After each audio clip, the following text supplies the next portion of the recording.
No, okay. We will pray. The prayer. In the name of the Father, and of the Son, and of the Holy Spirit. Amen. Holy Trinity, please be with us today, in each day of our lives, and teach us to do right and to follow the way, the truth, and the life. Glory be to the Father, and to the Son, and to the Holy Spirit, as it was beginning, is now, and shall be, world without end. Amen. In the Father, Son, and Spirit.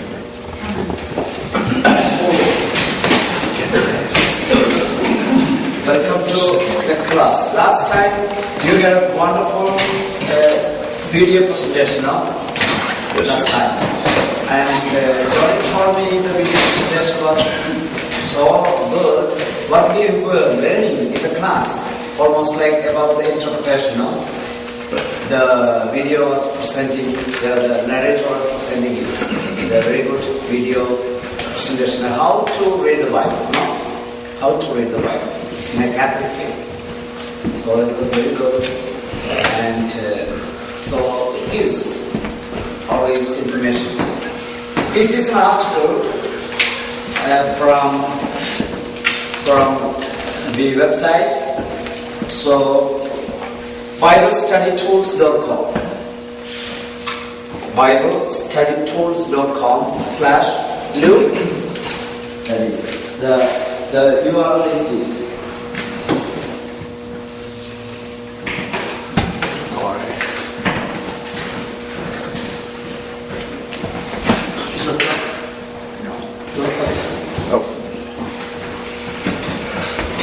But you said /Luke. Is there any more? No. And then a slash. That's all.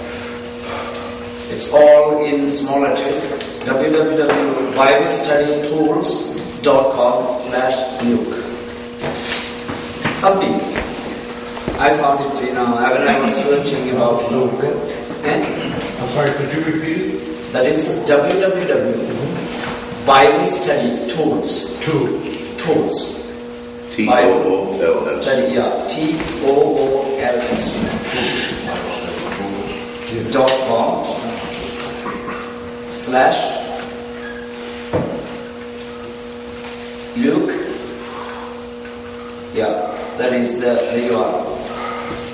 So it is a very, what's called precise, small introduction to the Lucan Gospel. That's good, We didn't need that much, So two deeper things, make more complicated and more, what's called technical. So what we need more, So about the gospel. So who is the author?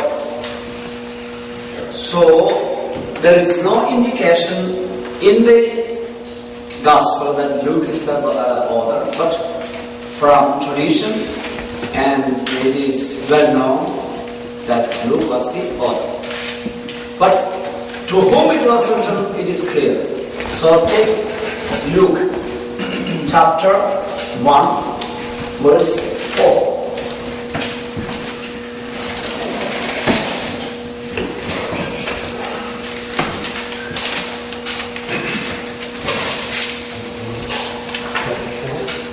Chapter 1. Yeah.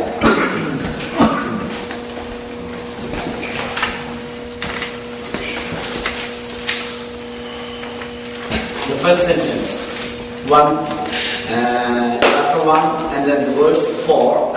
Verse 3 has to whom it is addressed. Only this is the only gospel with a name. I don't know whether you noticed it before, that this gospel was written to a person.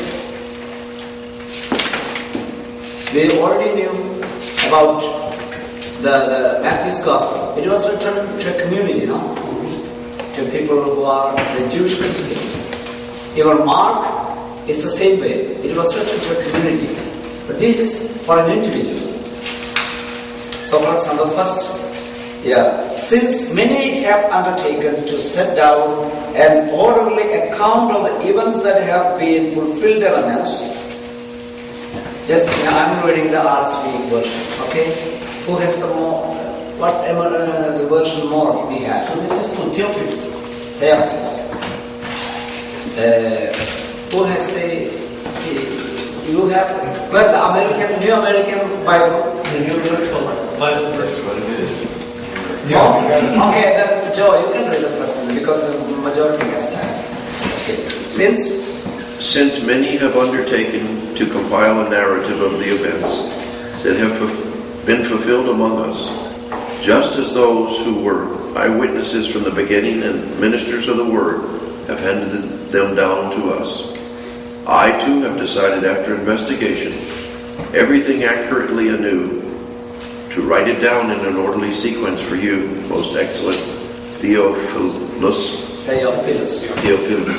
so that you may realize the certainty of the teachings you have received. Yes. So that is around chapter 1 to 4.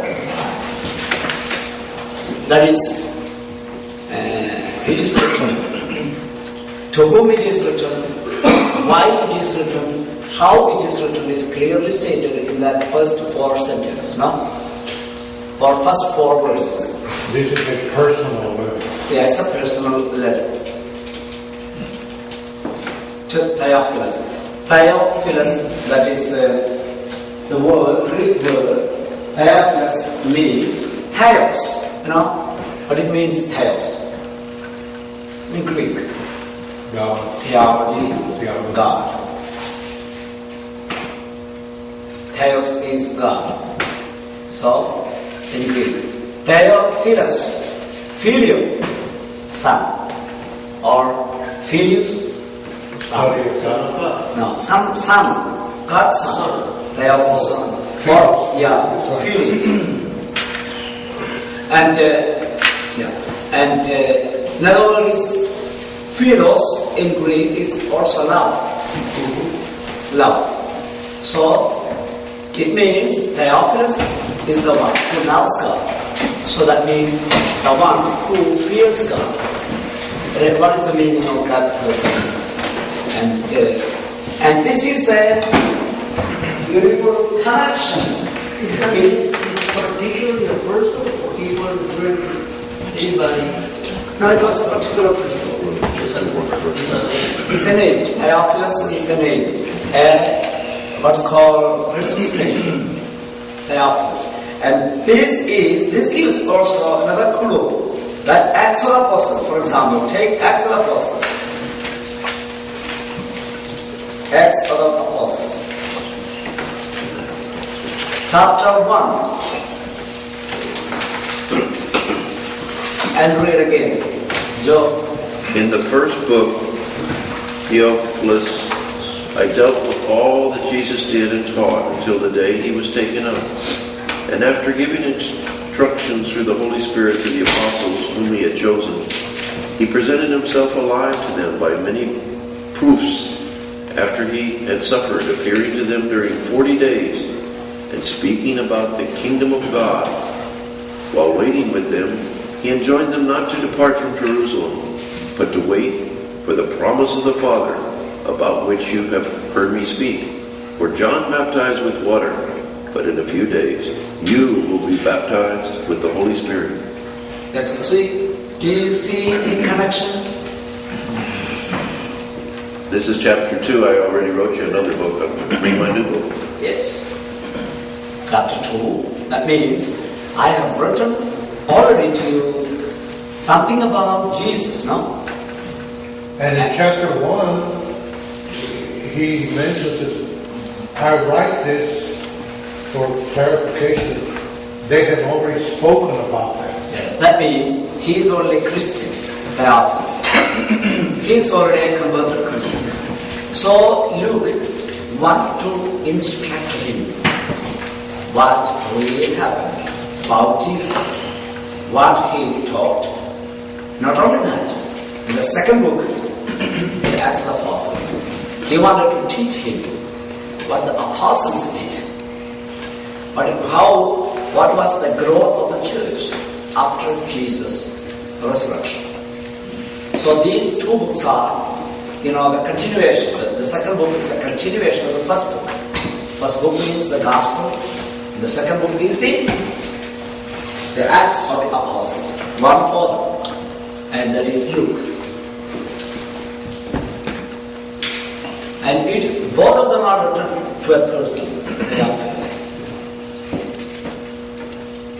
So it is and this Luke was the disciple of, first he was a disciple, that's also this, the author is very, very interesting. He was the author, the disciple of Saint Peter. He followed Peter, he was the immediate follower of Peter, and he followed him wherever he went, just like a secretary. And therefore, Luke had first-hand knowledge about Jesus. Later, after some time, somewhere or other, Luke left St. Peter and joined with St. Paul. So, that we can see Acts of the Apostles. The first 12 chapters are dedicated for the work of Peter. After that, it's all about St. Paul. I think the first 12 chapters, I think, Corinthians. Yeah, it's first 12 chapters. So, the first 12 chapters dedicated for the work of the first church in Jerusalem, concentrated, mainly centered on the work of Peter. After 12, that is 13, chapter 13 onwards, comes St. Paul. Again, of course, Paul's the conversion is mentioned, narrated elaborately, and Paul's, that is before the 12th chapter, included that conversion. Then what are the things he did? What were the things, the development of the church with St. Paul? Luke was much more comfortable with Paul. We will see why it is. Because Peter was, and Luke was a Gentile person, not a Jew. No, he was a Gentile, a Greek converted Christian. Not having He was a doctor too. Yeah, he was a doctor. And so Peter was a Jew, and Peter was following Jewish customs and traditions, of course, with a different attitude as Christian. But Paul, even though converted from Jewish tradition, but became the apostle for Gentiles, became the apostle for Gentiles. And Luke was so comfortable with the teachings and attitudes and everything of Paul. And he left Peter and followed him. That's not anything, what's called, there arose a dispute between Peter and that. No. It was a kind of a spontaneous thing. He wanted to follow more St. Paul, and maybe because Paul was traveling everywhere and he was a preacher and a big missionary, and therefore maybe Luke was also felt the same way. And they were always companions. It looks like also like Peter, he was just a simple bishop. Yeah. He had no formal education. Yeah. And he was very rough, and he was saying whatever comes to his mind immediately. So he didn't think twice about, is this going to be right? Is it going to be right? Is it going to be right? No, he just, boom. yeah. He didn't polish it. Yeah, he didn't know. He did not know politics, no? Yeah. Or what we call diplomacy. Exactly. Okay, So that's about Luke. So Luke's specifications. First of all, Gentile Christian convert. By his trade, he was a physician. He was a physician at that time. And he was also a good writer.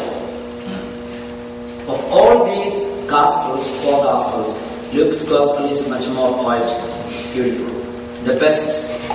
All 4 Gospels are written mostly in ordinary Greek, of which Luke's Gospel, shows the beauty of the Greek literature, Greek language, much more. Is he also a painter? Yeah, he said, he was a painter, and he painted Our Lady's picture. That is the Perpetual Help, the Perpetual Help. Yeah, the image of the Perpetual Help was painted by Luke. It is a tradition was that. We don't have any evidence, anything about that, but it's a tradition. And in the Garden of Gethsemane, when the soldier, took the ear off of one of them, Luke is the one that writes in his gospel that Jesus restored the ear. That's because he's a doctor. There are so many incidents, and yeah.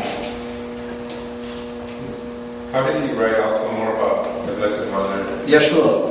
The infancy narratives are more elaborative in Luke's gospel. How did he was probably close to Mother Mary? Sure, maybe, because he followed maybe a little further, more closer way, Mary. And about another thing is, Luke was a disciple of St. Peter and Paul. St. Peter and Paul, therefore, he had first-hand knowledge about what the apostles, Jesus did. All these things, we have seen at least 4 characteristics. He was a Gentile convert, he was a physician, and he was a Greek, good writer, and he was a follower of 2 disciples, Peter and Paul. All these things can be, influential in his writings. So we have already seen at the introduction of Matthew and Mark how the Synoptic Gospels were formed. Which are the sources they used?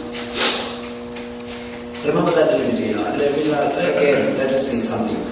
How they began to write it. For example, there were different sources. There were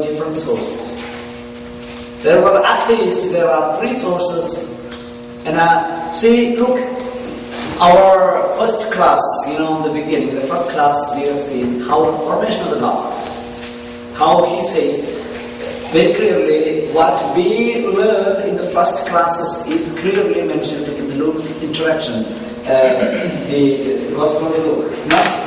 For example, we have seen Jesus preached, that was the content of the Gospels, the preaching of Jesus, life of Jesus. These were the content of the Gospels, the life and ministry and his teachings. And that was carried over by oral tradition. What Jesus preached, what Jesus did, what was his life. So these things were carried over by oral tradition. But even that were in different situations, We have seen it, different contexts. That means there was a liturgical context. When people began in a gathering for breaking of the bread, they sat together and remembered what Jesus did, what Jesus preached. That was a liturgical context. And there was a missionary context, I told you before, Those were people who went out preaching. So they went out to different places of that Roman Empire and began to preach.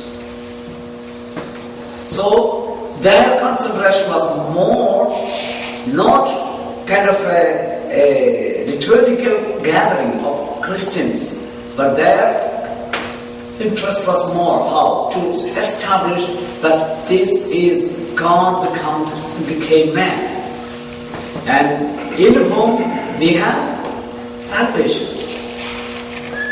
While in the liturgical tradition in that group, what would have been the more already they had the feeling that they are saved, they are already Christians. They have come to the new way. But to the Gentiles, when the missionaries were preaching, they insisted, you have to convert. No? Convert yourself. Come to the new way. Believe in Jesus Christ. Because in Him only we have the salvation. That would have been the what's called the core of preaching. Etc. And then, of course, they might, should have demonstrated how He is to be accepted as Son of God, or the God became man, because He performed, miracles, did this and that. He was crucified, but He was risen, Lord. All those things might have insisted. There is another context, that means a catechetical context, what we call catechumenate. Catechetical context, but even by catechetical context. That means already Christians, they are, but not baptized. They were converted. That means they believed in Jesus, but not baptized. But the liturgical group, that was all baptized Christians. That means they are already grown up in faith. Understand? So they all came together to celebrate the Holy Mass, the breaking of the bread. That is the liturgical context. The second I told you, the missionary context in which they were not even Christians converted. And the third context, what I am saying, it is already converted. That means believe in Jesus, but they are not baptized. So they are undergoing training for getting baptized. And I think you already participated in the Vigil Mass of Easter just two weeks ago, no? Did you participate there in our church, Vigil Mass? And it was the only time in the beginning of the church, of course, after a little while. In the beginning of the church they were, baptized instantly. But afterwards, the church began a tradition that the Christians, the converts were baptized on the vigil of Easter. That's why.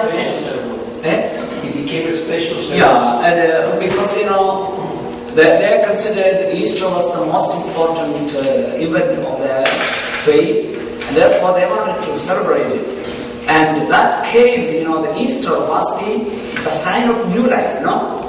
And all Christians, the converted Christian, received this new life with baptism, and they considered to get the baptism, that is on the Easter time, vigil. So get baptized and go to celebrate Easter. And at that time, only the bishops began baptizing. And when it became, it became a big community that, it began changing the tradition. So that ceremony that we have on the vigil of Easter, see how beautifully it's mostly concentrated on baptism. And here, of course, I think there were about more than 30 people here, and Father could not, do the immersion. I don't know whether he did it or not. Was there immersion in our baptismal pond? No. So he was pouring on. Yes. Yeah. But in most of the churches where they have a baptismal pond, they will move and take. I was in Florida one time on the Easter time, and it was very cold at that day. Very cold. And there were about 10 or 12 people in that community for baptism. Adults, all were adults. Of course, men and women. Adults means, 17, 18, 20, 25 years old. Youngsters. And they all came in white garments. And they all came, they were all versed. And that was chilly cold water. Really? And that was a real experience of baptism. They'll never forget it. All immersed. Pneumonia? I said they probably got pneumonia. No. That's a nursing. And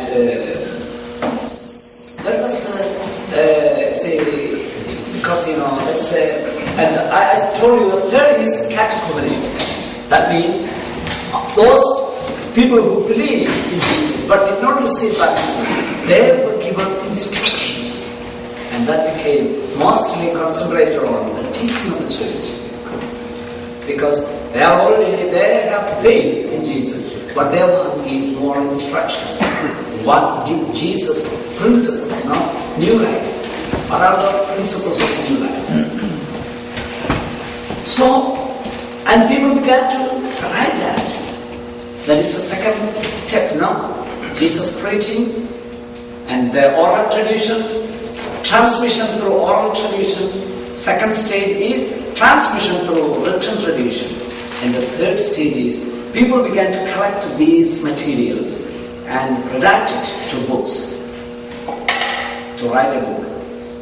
Here, Luke was explaining that. See, for example, in the first verse he says, yes, as I told you all those things, what happened in Jesus Christ, I, write in orally way. Not only I, many people, writing in orally way.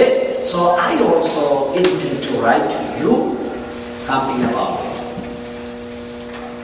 So what are the things, what we were explaining, is all based on these things. Okay, and this is mostly about the order.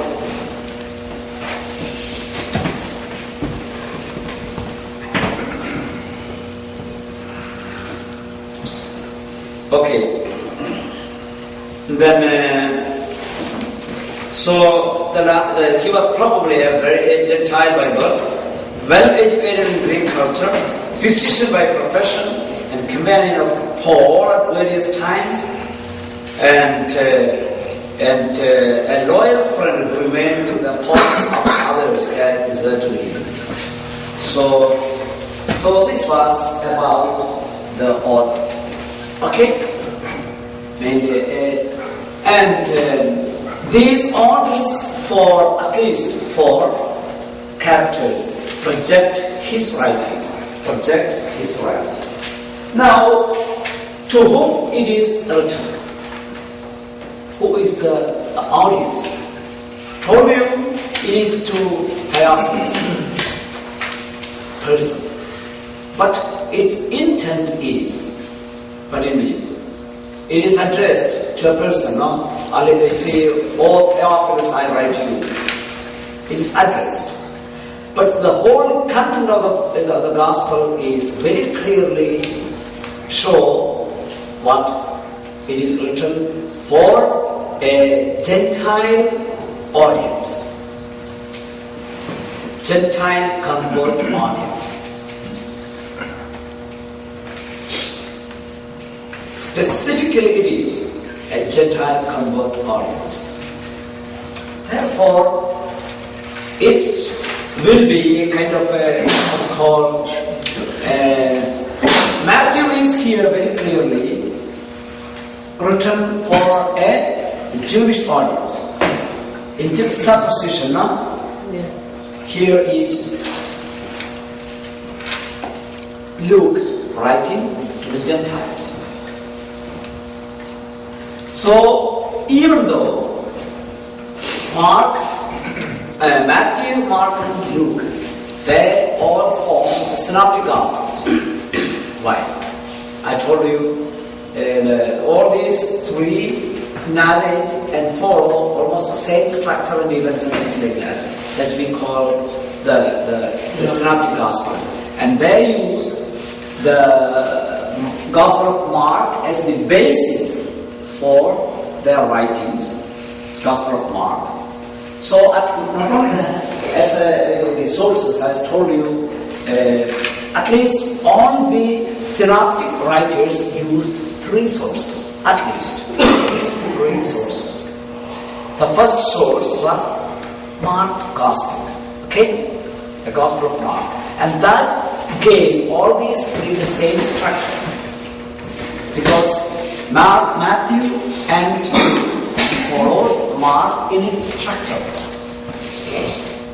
Okay, Mark and Matthew and Luke followed Mark as its structure. Therefore, it has the same structure, the same sequence of events. Same sequence of events. So that is the first source. Second source, what would be? There was another source followed what the Mark did not have. Matthew and Luke followed another source that we call it Q. Did you remember Q? Q source. Yeah, I told you. Q source, that means Quelle, that is it is a German word. Quelle means well. That means, you know, where the water is taken well.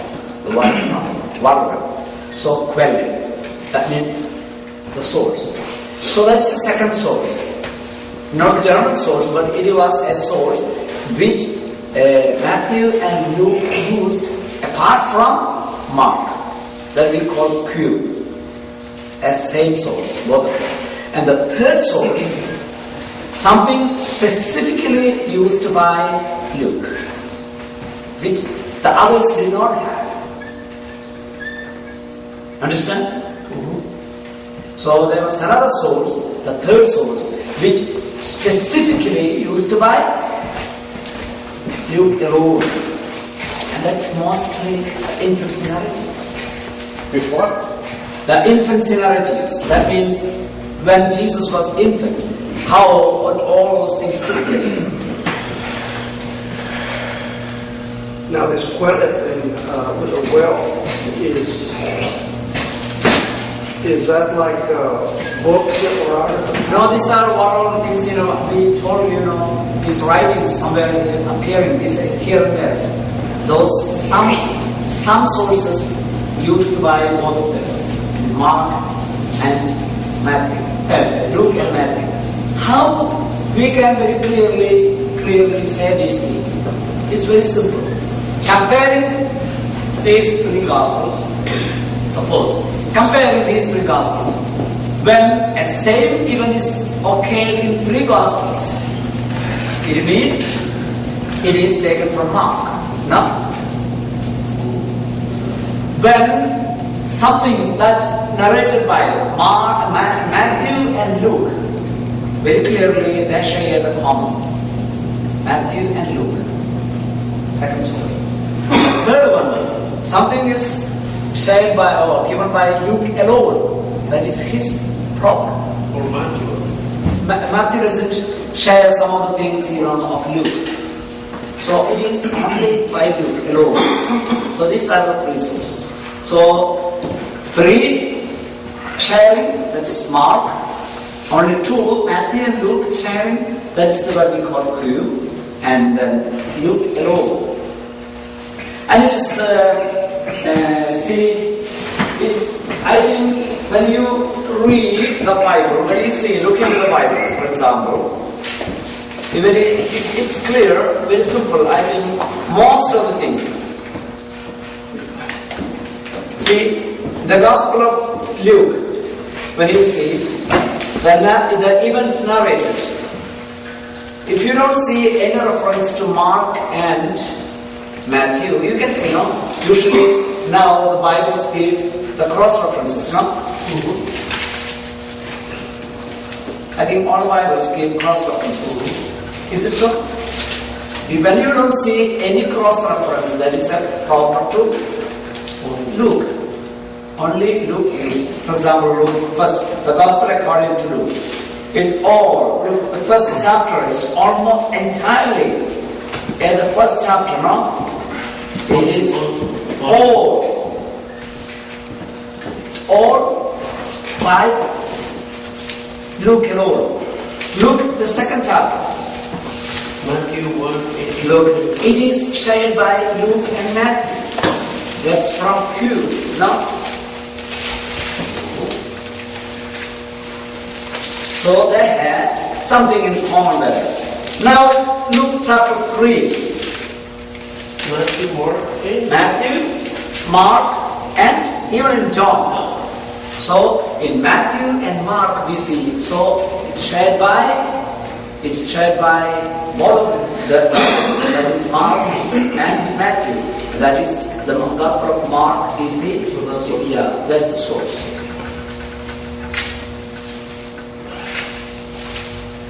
Understand? So chapter first is very clear, no? Chapter first, Luke alone. Chapter second, shared by Matthew and Luke. The third one is, both of them were three at least. And even John shared it. Okay? So at least there are three sources.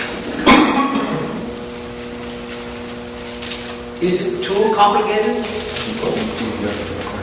Only thing is that, we are just getting into the taste of why it is the sources, all those things, we speak about. Because it has something, specific. What is Luke knows all these Gospels. Why should we, is it enough for one Gospel? No? But there are four. To that question, only can be answered, by these ways. Okay. Now about, we were talking about who received. So, mostly, even though it is titled, the recipient's name is titled there in the Theophilus, but that Gospel was written mostly a Gentile convert Christian community. And Theophilus could be the leader of the community. For example, when Pope wants to write a letter to the diocese, the people of the diocese of Brunswick. Okay? And he writes a letter to Bishop Daniel, or Bishop Daniel, addressing him personally. And he writes, you look after the people of the diocese of Brunswick in this way. So the content of the letter is, it's about a group of people, but it is addressed to a one person. Could be the Theophilus, could be the leader of the community. So he's supposed to share. That this is supposed to share with the community people. And its intention is very clear. It is to share with the people, because in order to teach what happened, in order to make them, deeper in their faith, more. Okay, so that is the Theophilus. The Theophilus name is the one who loves God. Theos, God, loves. Philios, that is the Philios. No, Philios is Greek word. That is from there. It is the word comes. Philosophia. What is philosophia? Son of Sophia. Love. Philios. Philios in Greek is love. In Latin it is son. Latin Philios. Son. Philios. In Greek it is love. Philos. Sophia. What is Sophia? Wisdom. Philos means lover of wisdom. And from there comes the word philosophia. Philosophy.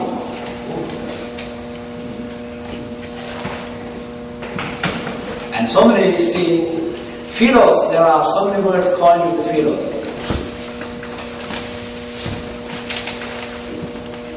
So, Philadelphia, even that word comes from Philos. Philadelphia. Well, it's called the city, referred to as the city of love. Yeah. Brotherly love.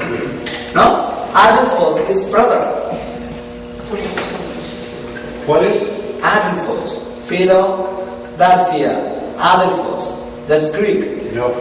Yeah. Adelphos. That is brother. So, Philadelphia. That means, so is it so, no? How the words coined. Beautiful, no? It is also, if you learn a little more language, this is very interesting. Even though learning a language that's very difficult, but after you learn it, it brings real joy. Only problem is to break it. Once you break it, it tastes so tasty. No. To break it is, you have to break your brain. Father, how close is the Greek spoken today to the old Greek from this time? There are so many different Greeks. The Greek used in the Gospel writing was already a very common Greek that we call Koine. There were other Greeks, the literal Greek, the people who wrote in Homer, for example. That was very flowery, just like Cicero writing Latin. So that was literal, what's called Greek. Now, of course, it's Greek language, but it is, very, very different. I'm not sure, today's language.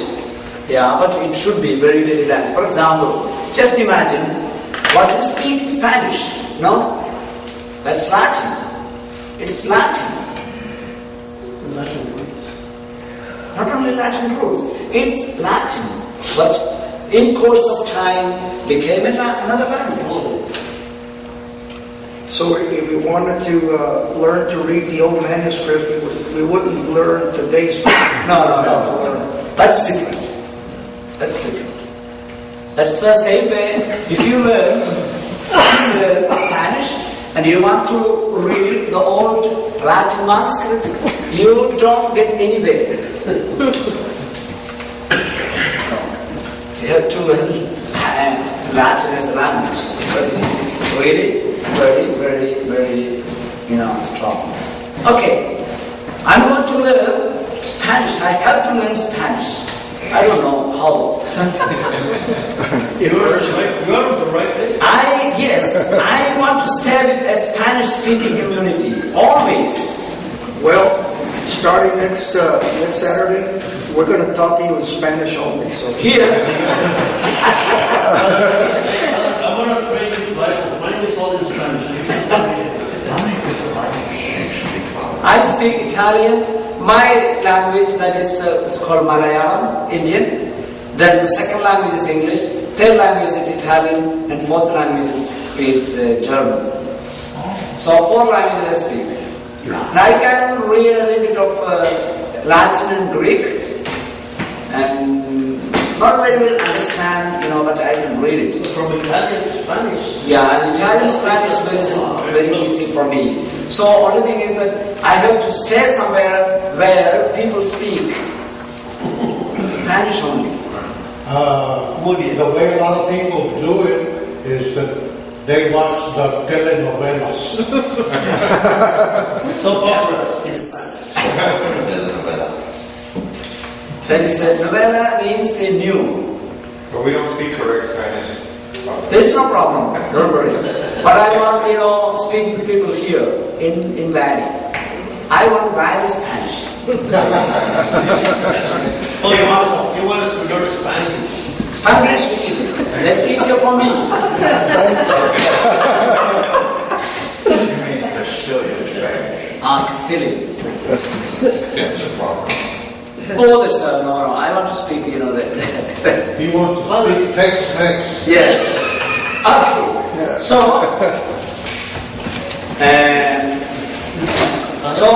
that's about the recipient and the purpose. The third one is what we want to say is date and purpose of writing. type, date, and purpose of writing, one more thing, and then we'll finish the class. So, there are 2 dates suggested. Gospel was written between 59 to 63. 59 to 63, or what we can easily remember is beginning of 60. Second proposal is beginning of 70. So there are, the scholars differ in their opinions. Some say it is in 60s written. Some say 10 years later in 70s.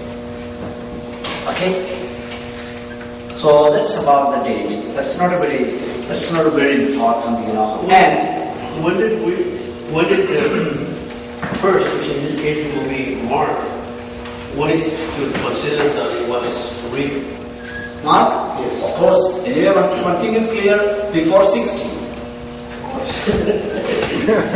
And what then Matthew and Luke came? Of course, you know, Mark and Luke came, you know, after 60s and 70s. What about John? John is later. Is he later? So that is John's Gospel is the latest one. So the Acts also, which is also attributed to Luke, it was written also probably between The Acts? and 70. Acts must be, you know, after almost in the 70s, because Gospel was written first. Yes. Then not only that, it is almost like the Acts of the Apostles was written almost like when Peter and Paul were murdered. That was, I think that was when the persecution started in 67. 67. So where I think in 67 or 8, you know, Peter and Paul were martyred in Rome, and only after the Acts of the Apostles were written. Of course, that incident is not narrated in Acts of the Apostle, but it is almost written after. And so, this is about the date and place of writing. Could be probably Rome. We don't exactly where it was written. There are other places also, Rome, then Ephesus, Caesarea. Could be all these places, could be possible. At that time, people never describe persons. No. For example, at that time when they write, you know, they don't write their names, I wrote it. At the end, you know, they write, you know, Luke, and sign it, you know, because it belongs to me. At that time, their purpose was, you know, sometimes even they wrote their false names in order for wider circulation. Even they will write something and put the name of a very famous person so that, you know, people can, you know, read it more. That happened many times. That's why, for example, in AD 381, 82, 381, 82, the very most famous patriarch, for example, patriarch of Constantinople, Chrysostom, Saint John Chrysostom, was the patriarch of Constantinople, and he died, and began to appear so many writings in his name. After he died. After he died. Because he was very famous scholar and writer, and even, you know, he did not write anything. He preached always, and he was a great eloquent speaker. And people who began to write down his homilies and published it. And there came out an influx of things after his death. And some of them, you know, there are volumes of the volumes of time. No, I was just going to add something. It's just kind of funny how when somebody dies, or either be of importance or just someone in your family, you seem to appreciate them more after they're gone than they are when they're living. So it just seems There's a saying that says if you want to know your qualities, you have to die. So people start talking about how good you are. And if you want to know your bad parts, just get married.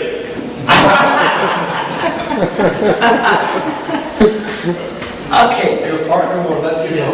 Yeah. So this is about, could be, at that time there was no practice of writing origin of what is good. Okay, so this was the time I have told the beginning of 60s or 70s could be the time of writing. Where the place of writing could be Rome, Ephesus, then or Achaia, or even, for example,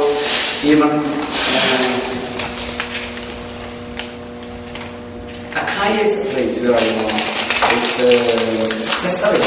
Caesarea, that was the capital city of the Judea at that time. Capital city of Judea. That's on a Mediterranean, Adriatic Sea. No, Mediterranean Sea. The city, Caesarea is there on the Mediterranean Sea. So that was the port city, Caesarea, and so it could be also a place of writing. Last one, style. Beautiful Greek style is there. Very extensive vocabulary. It's almost like classical Greek style of writing. Almost like classical Greek.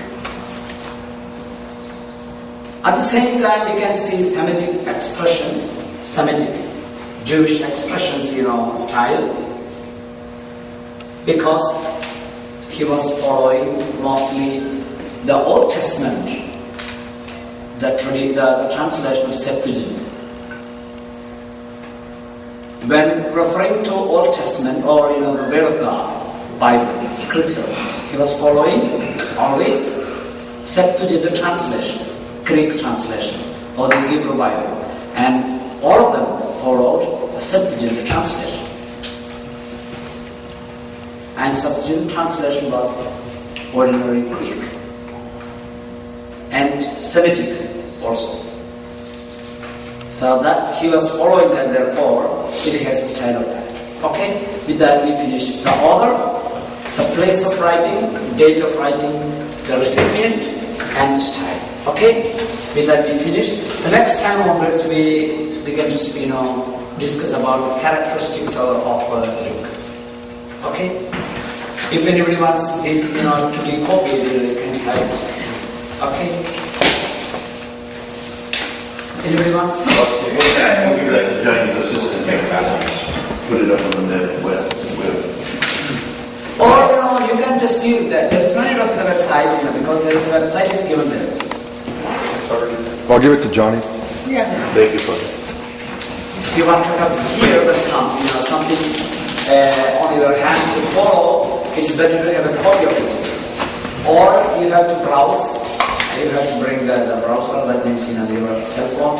Or maybe I would say it's better to copy it, so that you can write something and take it to mind. Yeah. Okay. Thank you. Thank you, Father. Are you going to say the mass or? I'm going to say mass in my church. Your church. Okay. There's an 8 o'clock this morning. We start.